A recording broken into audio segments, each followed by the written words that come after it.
Hello everyone, welcome back to this Python tutorial series, and in this video I'm going to talk about args and kwargs. So without wasting any more time, let's get into the coding. So guys, args allows you to take multiple arguments and kwargs allows you to take keyworded argument.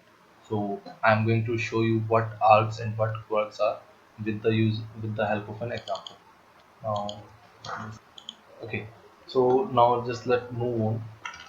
For example, def help, and you want to take some values like a and b, and you want to print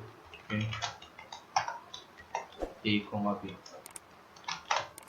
and when I will pass the values like hello 1 comma 2.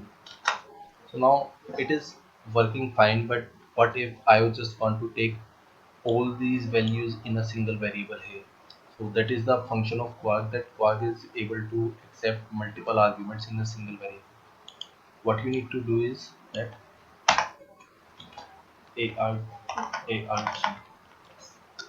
Okay, now what you can do is for arg in args print arg, and the output is same, and you can have like any number of arguments, if not a problem. So as this was args, and you can also change like its name, if not a big deal. You can have a, it's not a big deal at all. But what it needs compulsorily, it needs that it should be the variable should be followed by a single asterisk. Okay, now let me just move on to quarks. And what is a quarks is that we can accept keyworded arguments into our function. So let's say make another function def hello, and quarks is followed by two asterisks.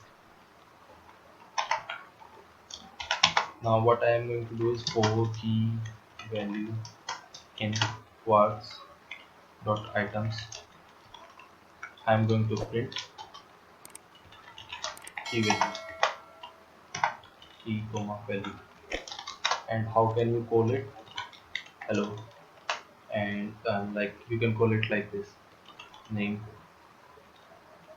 name1 equal to name1 equal to Gagan, name2 equal to not equal to colon Rahul. And it is showing me error because I need to use equal to. I was not sure about that. And here you can see it printed like this. So this is our key and this is our value. So these are quarks.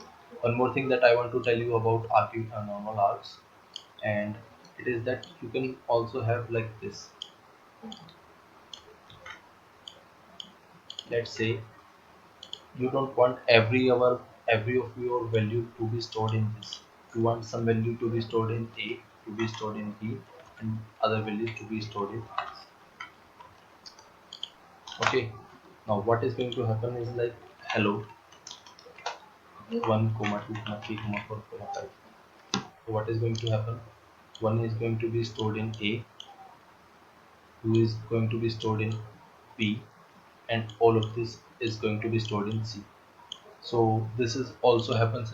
Basically, this is double unpacking, and you will see that you will understand this what is going on here, or what is double unpacking in my other video.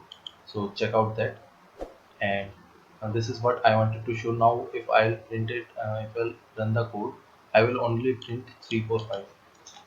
And the reason behind that is because my 1 is stored in A and B, 2 is stored in B, and I have not printed them. So that's why only 3 4 5 were printed. So guys, I hope that you liked the video, and this is it for this video guys. Now I'll see you next time.